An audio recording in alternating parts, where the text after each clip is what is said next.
La verdad es que desde hace días sabía que me tocaba compartir acá y cuando alguien le dice que tienes que compartir, pues ya empiezas como, ¿qué voy a decir? Pues empiezas una conversación con el Señor que sabes cuándo empieza pero no sabes cuándo acaba. Hasta que realmente, pero bueno, la verdad es que compartí la pasada semana en la iglesia algunas cositas sobre el tema de la Navidad y diré, uy, si la Navidad ya se pasó, si estamos a día 2. Claro, es que yo estoy un poco pasado de moda. No, en realidad pasó la Navidad para los del mundo, en lo material. Para los creyentes la Navidad es algo permanente. Amén. Y espero que de alguna manera lo que comparta hoy te ayude a tener esto más claro, que la Navidad es algo permanente. Amén. Y no voy a compartir un estudio. Yo cuando voy a compartir algo de la palabra prefiero pensar que es una especie de una pequeña reflexión o 4 pinceladitas sobre un tema, porque si decimos que algo es un estudio, pues hay que atar todos los flecos y todo eso, y eso lleva mucho tiempo. Y eso yo no lo haría desde un púlpito, yo lo haría sentado en una aula de estudio, suponiendo que se me permita hacerlo. Desde el púlpito quiero ser más conciso, más claro, ir un poco más al grano, y luego si hay alguna duda, pues como tenéis pastores con un conocimiento avanzado de la palabra de Dios, podéis preguntar, aunque lo que voy a hablar es demasiado sencillo para que haya interrogantes. Amén. Amén. La hermana va a poner el texto acá en el proyector y vamos a leer esta historia tan hermosa de la Navidad. Es una historia ciertamente muy trillada, aunque estoy utilizando palabras muy igual vulgares, pero lo cierto es que es así, ¿no? Es una historia muy trillada. Y no solamente con palabras, sino con imágenes. Imágenes de los belenes, imágenes de los pastorcillos, el árbol de Navidad, las luces, el adorno de las calles, todo nos recuerda a esto.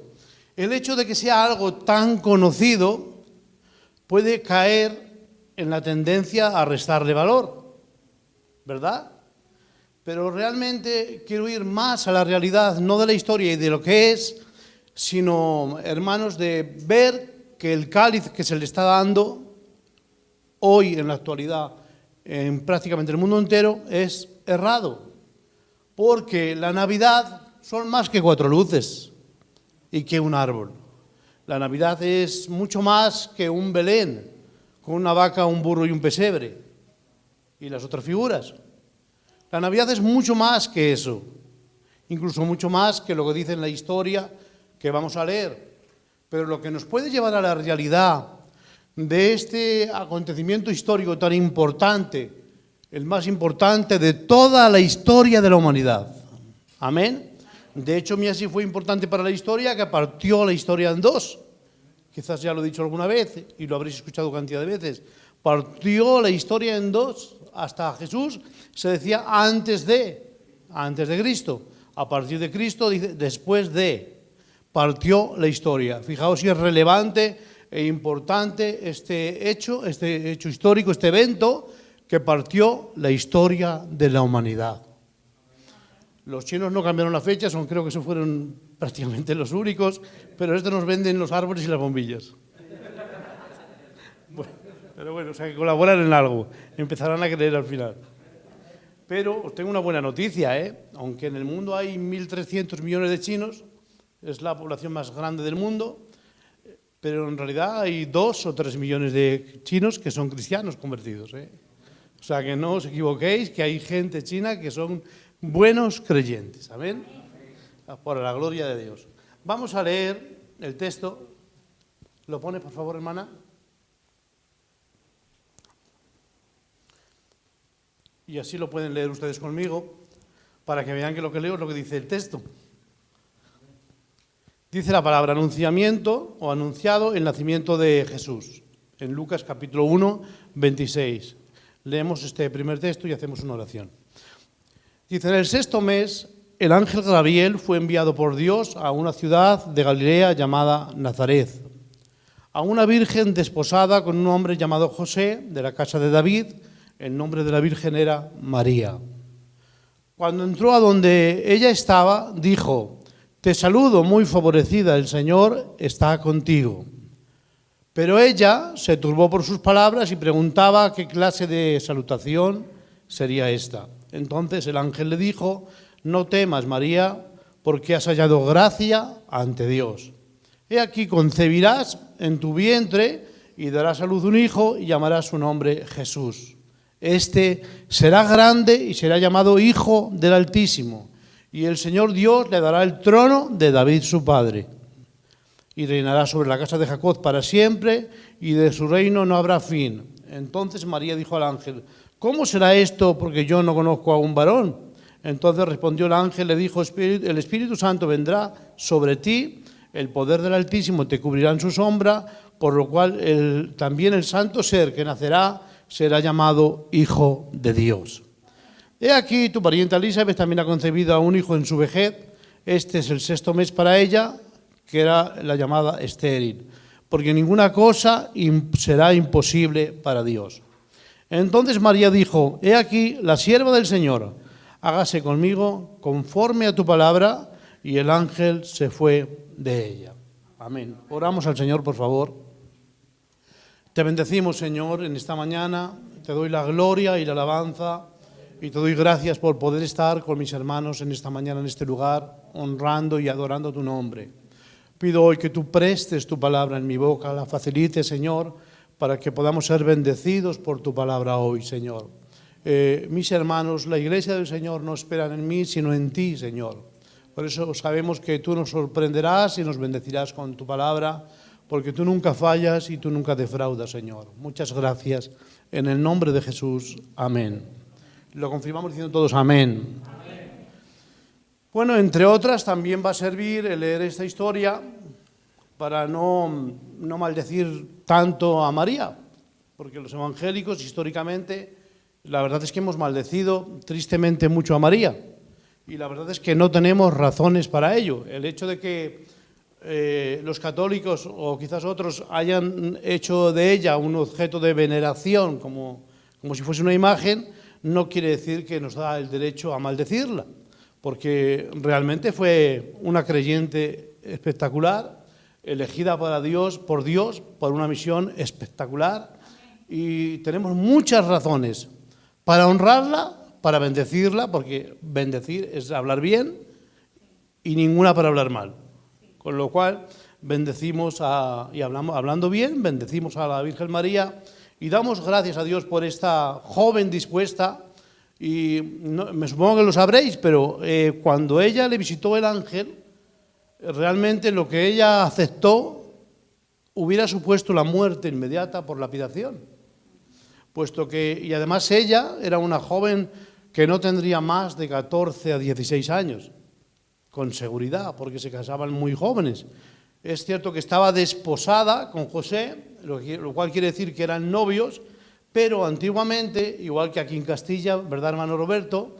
Los novios vivían con sus padres, y cuando eran novios, cuando se veían a solas, tenía que ser con una persona que se llamaba carabina. ¿Es así, hermano? No una carabina de disparar, sino una persona para que vigilase que no se pasaran de la raya roja.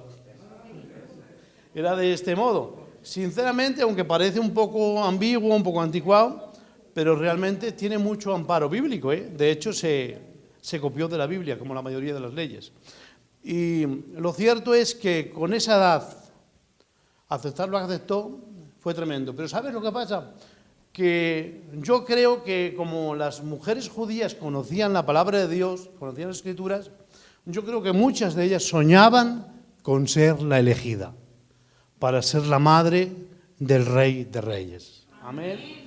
Y en algún momento, quizás en su niñez, quizás más adelante, ella alegó igual la esperanza de ser ella, porque Israel llevaba mucho tiempo con tanta necesidad de Dios, en aquel tiempo en que ella quedó embarazada, estaban bajo el Imperio Romano subyugados, tributarios, y no estaban viviendo una situación fácil. También no había profetas hasta Juan el Bautista durante 400 años, con lo cual, de alguna manera, había tanta necesidad en el pueblo que ansiaban con anhelo que el Mesías se manifestara, el Rey de Reyes. Por lo tanto, posiblemente le pasara por la mente de esa joven que podría ser ella, Pero claro, al tener ya un novio, igual la cosa se puso un poco más difícil, igual ya lo desechó. Pero fijaos qué hermoso es el Señor, que nos cuenta la historia de cómo hizo las cosas. Con qué delicadeza, con qué amor, con qué ternura y de qué manera tan bonita, ¿no? Mandando a un ángel importante dentro de la jerarquía de los ángeles celestiales, el ángel Gabriel, enviado por Dios a esta ciudad de Nazaret, una ciudad que además no tenía muy buena fama, pero allí vivían Jesús, o sea, allí vivían José y María. Gloria al Señor. El hecho de que una ciudad no sea muy buena no quiere decir que los que vivan en ella sean malos, ¿no?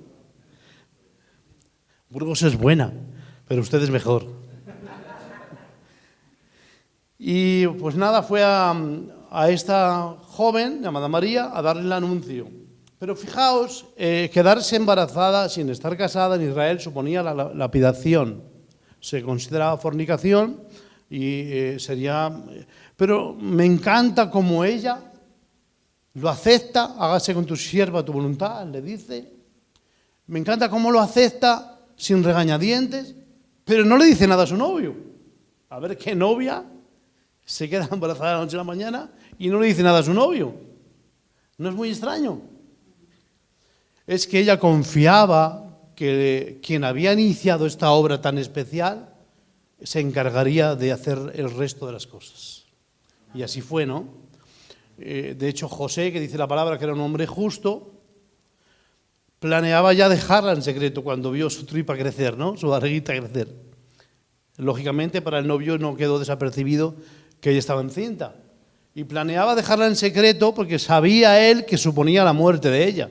Y no se iba a cargar con esa barriga, pero tampoco quería que la mataran. Porque él era un hombre justo y no amaba la violencia. Y en esa misma noche el Señor le habla en sueños y le dice: no temas recibir a María, por lo que ella en ella hay es obra del Espíritu Santo. Amén. La verdad que, a pesar de que lo hayamos leído tantas veces escuchando, qué bueno sería leerlo y leerlo en oración y en reflexión en la manera que se desarrolla todo esto, ¿no? Este acontecimiento. Pero me encanta la actitud de María. Por eso quiero honrarla en esta mañana por medio de esta prédica y decir que realmente ha sido un ejemplo para todas las mujeres de hoy, pero también para los hombres. Porque tener una conversión o una fe de la envergadura que ella tuvo y creer en lo que dijo el ángel y aceptarlo a pesar de lo que podía suponer para ella, me parece de una talla espiritual desconocida en la actualidad. Fijaos lo que os digo. Me parece tremendo y me parece glorioso. Amén. Damos por sentado que conocéis todo el pasaje, entonces no voy a seguir más hablando sobre esta escritura, sino diciendo que al ser el evento más importante de toda la historia, no es un evento que fuese anunciado de una manera aislada, sino que prácticamente todo el Antiguo Testamento, libro por libro, hablan de esta persona, hablan de este evento y hablan del nacimiento del Rey de Reyes y del Mesías. No hay ningún libro en el Antiguo Testamento que no hable de Jesús, que no hable del ungido y que no hable del Mesías. Y a veces de forma directa, otras veces por profecías y otras veces incluso por figuras.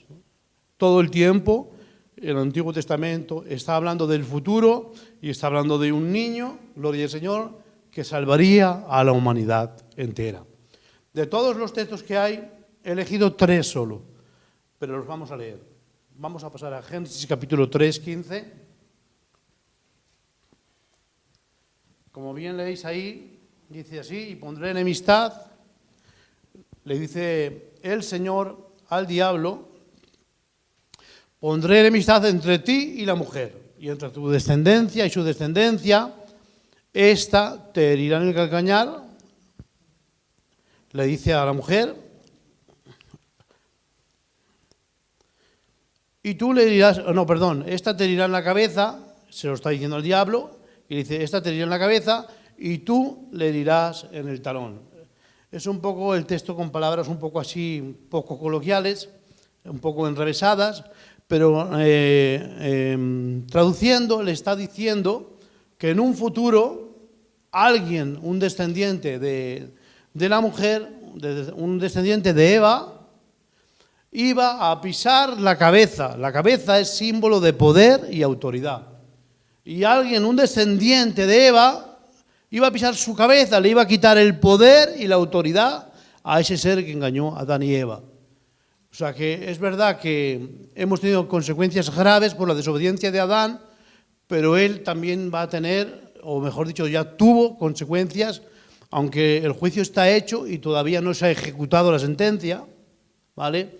Pero fue juzgado y le pisó la cabeza. Este niño inocente nació para pisar la cabeza a Satanás, que el Señor lo reprenda, quitándole la autoridad y el poder al diablo. Lo dice en Colosenses capítulo 2:15, dice que él derrotó a principados, a potestades, a gobernadores de tinieblas y los exhibió públicamente en la cruz, triunfando sobre ellos. Amén. Le quitó todo el poder. Gloria en nombre del Señor. Y cuando dice el texto que el diablo herirá a Jesús en el calcañar, se refiere al hecho de la cruz. A un ser eterno como lo es Jesús, porque resucitó, el hecho de la cruz fue simplemente como un pequeño mordisquito en el talón, insignificante, porque a los 3 días resucitó de entre los muertos, venciendo la muerte, y está sentado a la diestra del Padre. Amén. Fijaos que este texto está muy temprano en la palabra. Estamos hablando de Génesis capítulo 3:15, bien al principio del origen de la humanidad, ¿no? Y ya el Señor lanzó esta profecía sobre sus planes futuros, sobre lo que iba a ocurrir en el futuro. Este mensaje teológicamente, este texto, se le llama el protoevangelio, debido a que este texto, este versículo, resume todo el evangelio. Todo el significado de la Biblia está entrañado, está incluido dentro de este simple texto. Amén. De esto se trata la Biblia. De hecho, si la interpretamos a la luz de este texto y otros semejantes a este, podemos entender perfectamente la palabra del Señor sin ningún lugar a dudas. Amén. Entonces le promete, ¿vale? Le promete que iba de su descendencia a que salga ese descendiente. Y también vamos a leer ahora Deuteronomio capítulo 18 y versículo 18.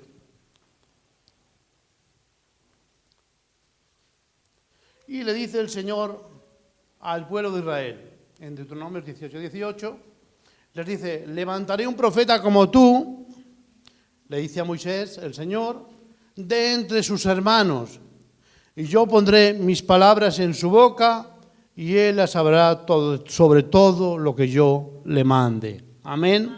Este texto también es una promesa, gloria al Señor, que revela la manifestación del Señor Jesucristo en un futuro para entonces lejano, pero que para nosotros es nuevo, gloria al Señor, y que es presente. Amén.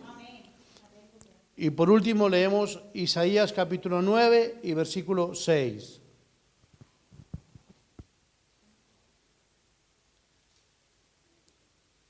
¿Lo tienen ya, me parece, en la pantalla? Isaías capítulo 9, versículo 6. Es un texto mesiánico. Todos los textos del Antiguo Testamento que hablan de Jesús se llaman textos mesiánicos. Isaías 9, 6.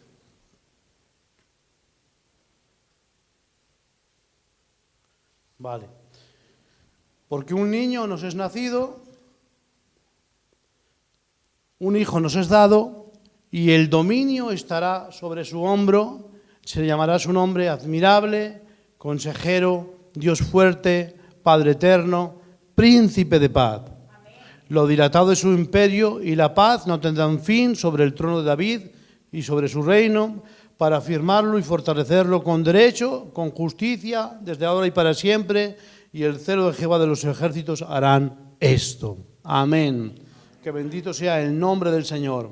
Este último texto es impresionante y maravilloso, porque no solamente nos habla del niño, no solamente nos habla del nacimiento de Jesús, sino que nos da unas características y unos atributos de Él que le atribuyen divinidad, para que algunos no crean, como creyeron algunos en su tiempo, que era simplemente un hijo, humanamente hablando, de María y José, cosa que no es cierto, porque si recordáis la primera lectura que hemos hecho, su padre legalmente, putativo, digamos, sí era José, pero biológicamente no lo era, ni aun siquiera podía hacerlo. Pero fijaos, volviendo al texto de origen, para ya entrar en la recta final, porque no quiero estar mucho tiempo, cuando el ángel le dice, te salve muy favorecida, ¿vale? Dice, el Espíritu Santo te cubrirá y darás a luz un hijo, y el santo ser que nacerá será llamado Hijo del Altísimo. Dice, el Espíritu Santo te cubrirá. Quien intervino milagrosamente para quedar encinta a la Virgen fue el ángel, o sea, el Espíritu Santo, con su sombra. Gloria en nombre del Señor. O sea, fue un milagro de Dios. No hubo intervención para nada humana. Y esto sí o sí es un dogma cristiano que todos tenemos que creer, porque si no creemos en el nacimiento, en la muerte y la resurrección de Jesús, entonces no estamos creyendo en el Evangelio del Señor Jesucristo. Son los hitos más importantes de la doctrina cristiana.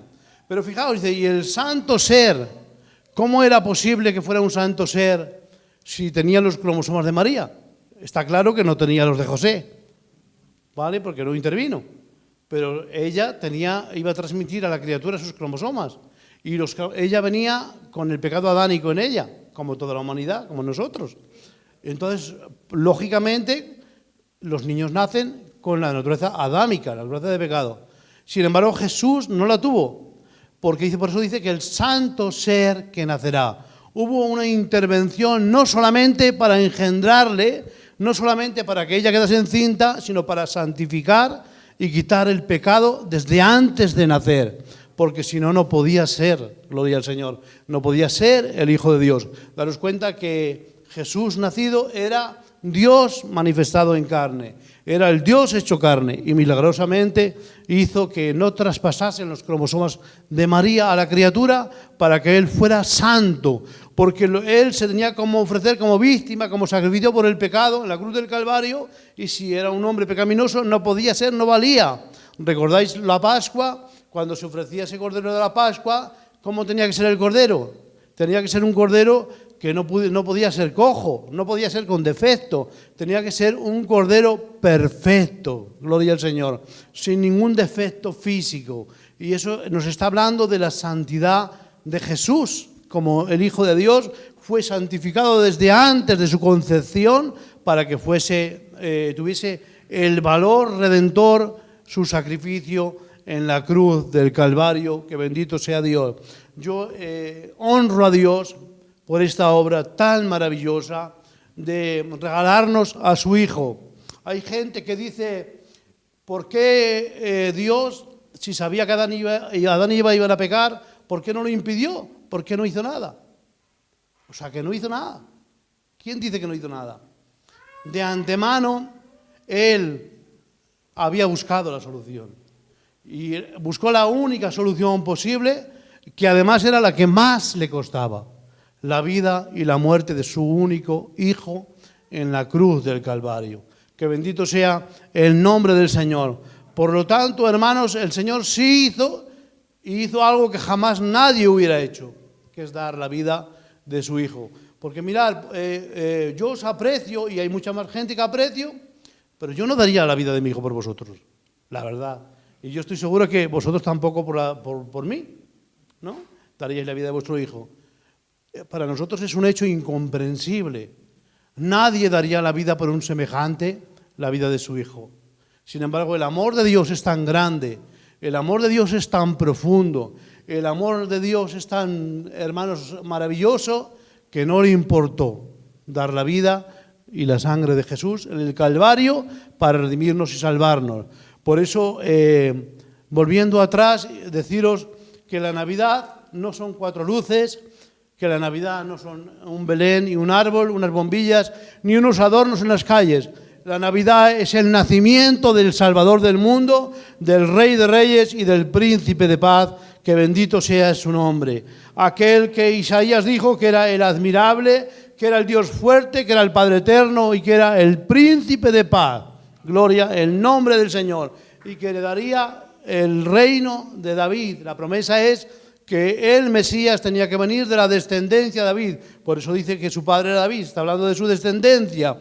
Y él cumplió todos estos requisitos que exigía las Escrituras para ser quien fue, Jesucristo, el Hijo de Dios.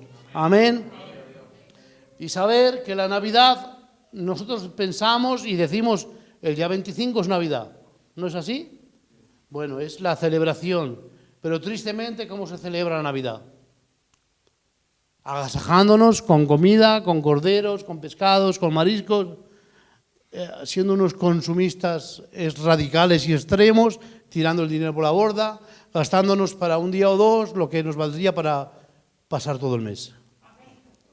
Cuando no, otros, muchos además, bebiendo, emborrachándose, drogándose, pasando la noche en un cotillón bebiendo, bailando, en las discotecas, etcétera, etcétera. De lo que menos se acuerdan el día de Navidad es de Jesús. Actualmente en nuestra sociedad. Y deciros, hermanos, que Navidad no es una fecha, Navidad no es una fiesta para comer ni para beber, porque realmente la Navidad, la palabra nacimiento, Navidad, perdón, es una palabra en latín que significa nacimiento, pero habla del nacimiento del Hijo de Dios, que se hizo carne. Y sabéis, la Navidad es Él es su persona. ¿Quieres verdaderamente celebrar la Navidad? Acuérdate de Jesús, alaba a Jesús, obedece a Jesús, sé un discípulo fiel de Jesús, camina en pos de sus enseñanzas y estarás viviendo la Navidad. Hermanos, la Navidad, repito, no es beber y comer, no es fiesta. Eso es lo que dice la gente que no conoce a Dios. Comamos y bebamos que mañana moriremos. Pero es que nosotros no moriremos. Pablo dice que los que mueren en Cristo no mueren, que solo duermen. Amén. Y nosotros tenemos una corona de vida, tenemos una vida eterna. Hay quien cree que para disfrutar de la vida eterna tiene que esperar a morirse. ¿Cuán equivocado está el que piense eso? La vida eterna la tenemos ya y la disfrutamos ahora y ya. Y eso significa que a pesar de los problemas tengo gozo en mi interior, que a pesar de la enfermedad, gloria al Señor, siento a Dios, que a pesar de todas las dificultades que pueda tener en el mundo y toda la aflicción como el resto del mundo, hay algo que me hace diferente, hay algo que me hace ser diferente a los demás y no ser igual que los demás. ¿Cuál? Que tengo a Cristo en mi corazón, que la Navidad, que es este Jesús maravilloso y bendito, no es un hecho, un evento histórico de hace 2000 y pico años, es una realidad presente en mi corazón. Dice un corito muy famoso, no puede estar triste un corazón que tenga a Cristo, no puede estar triste un corazón que tenga a Dios. Y aunque no os vea los rostros, pero todos tenemos que ser capaces de ofrecer una sonrisa para Dios cuando venimos delante de su presencia.